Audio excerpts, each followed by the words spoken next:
Para afrontar las externalidades, las soluciones privadas no siempre son una opción, lo cual puede deberse a una o varias de las siguientes razones.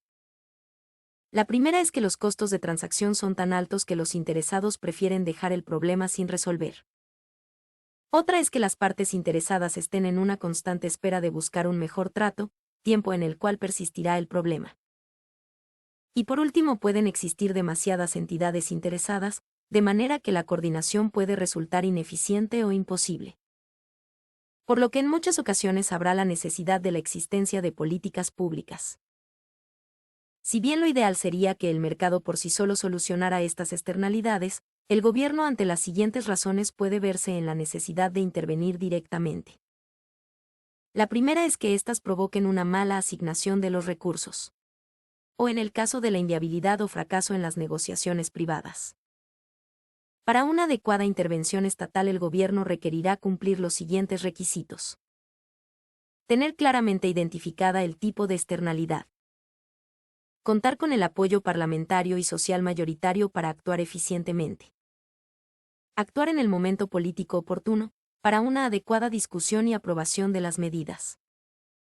Elaborar una oportuna y adecuada estrategia de información y comunicación para poder transparentar cuáles son los objetivos y beneficios esperados por estas medidas. El Estado puede actuar de dos formas diferentes. La primera es mediante medidas autoritarias o de orden y control, cuales tienen dos objetivos: obligar y prohibir ciertos comportamientos. Entre las ventajas de estas es la rapidez de sus resultados, al no tener que esperar el comportamiento de los individuos, esto en la mayoría de los casos.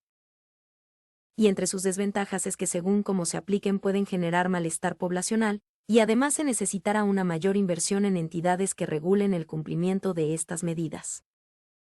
Un ejemplo de estos es que, en 1917, el Congreso de Estados Unidos aprobó la enmienda 18 que prohibía la venta, importación, exportación, fabricación y el transporte de bebidas alcohólicas en todo el territorio, con el objetivo de reducir los niveles de ebriedad y violencia intrafamiliar.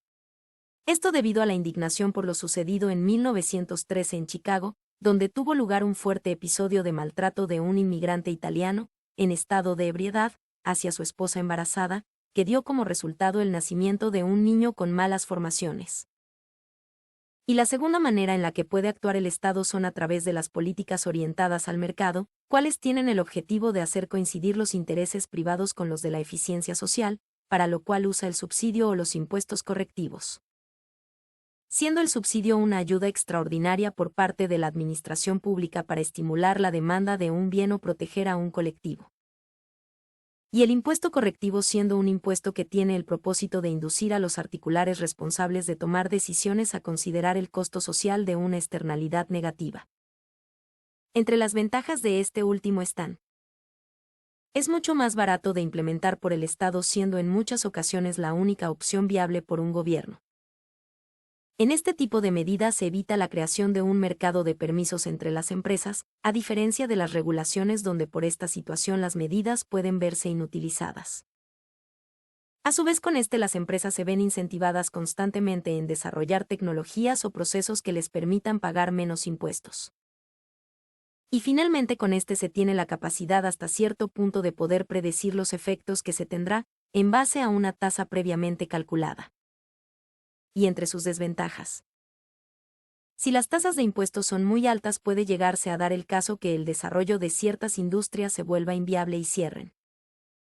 Las empresas pueden verse motivadas a mudar sus inversiones a países con menores impuestos. Pueden llegar a desalentar la creación de nuevos emprendimientos, lo que puede formar monopolios. De forma indirecta puede llegar a volver imposible, para los estratos sociales más pobres acceder a ciertos tipos de bienes.